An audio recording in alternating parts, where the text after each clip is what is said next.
586 ईसा पूर्व दुनिया की सबसे बड़ी ताकत बेबीलोन, उत्तर का इज़राइल पहले ही एसयान द्वारा 722 ईसा पूर्व में मिटाया जा चुका है।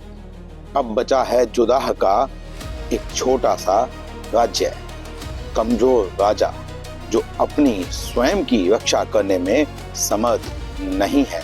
वह अपनी रक्षा के लिए इजिप्ट पर आश्रित है। उसे लगा कि इजिप्ट उसे बचा लेगा और इसी बल पर वह बेबीलोन की महाशक्ति के खिलाफ विद्रोह करने का फैसला ले लेता है। यह जो विद्रोह है, इस विद्रोह से बेबीलोन के राजा नेबूचडनेस्जार II इतने क्रोधित हो जाते हैं, उनका जो क्रोध है वह बिजली बनकर जुदाह पर टूटता है। वह यरूशलेम को चारों तरफ से घेर लेते हैं। इतिहासकार बतलाते हैं कि यह जो घेराबंदी थी, यह इतनी भयानक थी कि शहर हफ्तों तक भूख से तड़पता रहा और अंत में स्थिति ऐसी आ गई कि लोग नरभक्षण पर उतर आए थे। फिर दीवार टूट गई। यह जो दीवार टूटी, बेबीलोन के सिपाहियों ने दया नहीं दिखाई। राजा की आंखों के सामने उनके बेटों का कत्ल कर दिया गया। फिर राजा को अंधा करके जंजीरों से बांध दिया गया। मंदिर की हर पवित्र वस्तु लूट ली गई, तोड़ दी गई, जला दी गई। उस मंदिर को समाप्त कर दिया गया। लगभग 10,000 जूदियंस जो वहां का शिक्षित और रईस वर्ग था, उन्हें 40 दिनों की एक लंबी यात्रा पर बेड़ियों में जकड़कर बेबीलोन तक ले जाया गया। आधे तो रास्ते में ही मर गए क्योंकि अत्याचार बहुत भयावह था। जो बच गए थे उनके लिए अब कुछ नहीं बचा था। वह एक शरणार्थी के रूप में थे। वह अपना अस्तित्व खो चुके थे। बेबीलोन पहुंचकर इन लोगों के सामने एक ऐसा सवाल था जिसका जवाब मिलना असंभव था। अगर यहोवाह शक्तिशाली था तो उसने हमें हारने क्यों दिया? हमारा विनाश क्यों हुआ? वह हमें बचाने क्यों नहीं आया? ऐसा ही प्रश्न आपको आज भारत में भी देखने को मिलता है।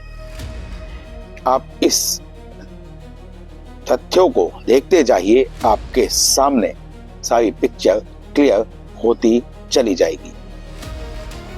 यह जो जूदियंस थे, उनके सामने अब अस्तित्व का संकट था। बहुत से लोगों ने हार मान ली। वे बेबीलोन के जो देवता थे उनके साथ घुल मिल गए, उन्हें पूजने लगे।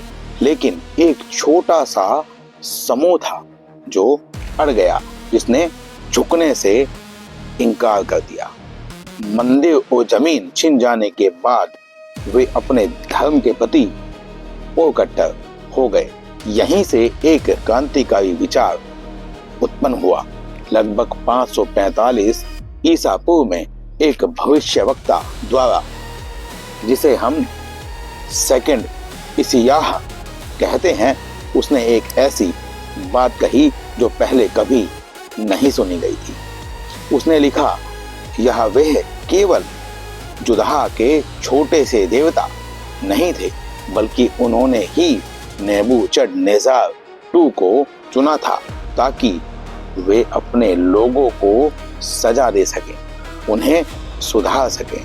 और फिर आई वह सबसे बड़ी घोषणा कि मैं ही यहोवाह हूँ और मेरे सिवा कोई दूसरा नहीं है। यह हैरान करने वाला दावा था। इसका मतलब था कि बेबीलोन का मार्डक, इजिप्ट का रा और पर्शिया का होरामज़दा, ये सब महज पत्थर की बेजान मोतियां थी। सिर्फ यहोवाह ही एकमात्र सत्य सत्ता थी। सेकंड इज़याह ने ईश्वर की परिभाषा ही बदल दी। अब याहवेह केवल एक राष्ट्रीय देवता नहीं थे, बल्कि पूरे ब्रह्मांड के रचयिता थे। वह कहता है, आकाश मेरा सिंहासन है और पृथ्वी मेरे पैरों की चौकी है। तुम मेरे लिए कैसा घर बनाओगे? अर्थात यहाँ मस्जिद की आवश्यकता ही नहीं है और यहाँ उसके रूप को बता पाना संभव ही नहीं है। सोचिए यह कितना बड़ा बदलाव था। पहले लोग मानते थे कि इजिप्ट की सीमा पार करते ही याहवेह की शक्ति समाप्त हो जाएगी, परंतु अब याहवेह सर्वव्यापी था। अब मंदिर जमीन उसे बांधकर नहीं रख सकते थे। यह जो विचार था, इस विचार ने याहवेह को और शक्तिशाली बना दिया। अब याहवेह को ना मंदिर की आवश्यकता थी ना जमीन की। अब उसे आवश्यकता थी उन लोगों की जो उस पर अटूट विश्वास करते थे। यह शरणार्थियों का दर्शन था। जब उनके पास खोने के लिए कुछ भी नहीं बचा था, अस्तित्व का भी संकट था, तब उन्होंने अपने देवता को और अधिक शक्तिशाली बना दिया। यह जो विचार था, यह हताशा और दर्द से जन्मा था। यहाँ एक दिलचस्प सवाल उठता है, क्या यह विचार पर ज़ोरास्ट्रियनिज्म का प्रभाव था?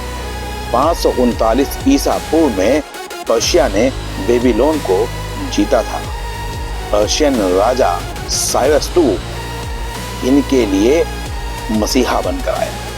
विद्वानों में मतभेद है, लेकिन एक बात साफ है, जूदियन ने पर्शियन संस्कृति से बहुत कुछ सीखा, जैसे अच्छे और बुरे फरिश्ते, कयामत और अंतिम न्याय का दिन, मृत्यु के बाद शरीर का दोबारा जीवित होना, स्वर्ग नरक इत्यादि।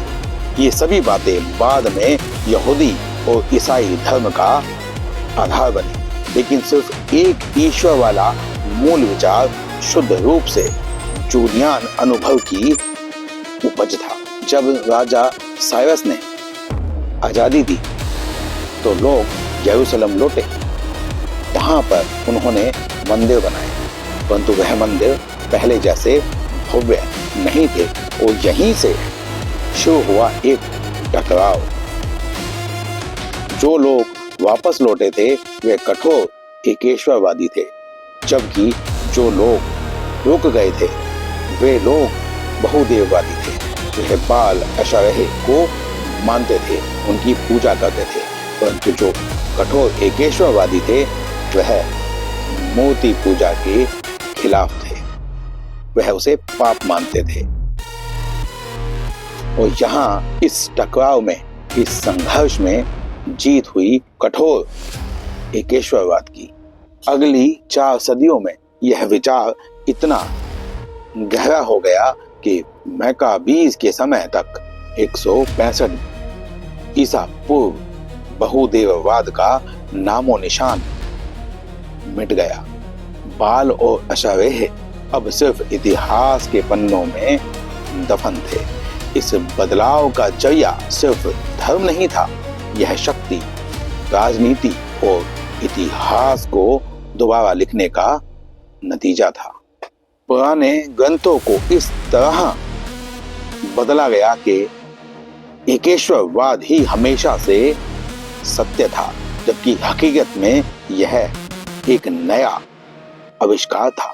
यह इतिहास का सबसे बड़ा उदाहरण है कि कैसे गहरा सदमा इंसान को एक नए दैवीय रहस्यों की ओर ले जाता है।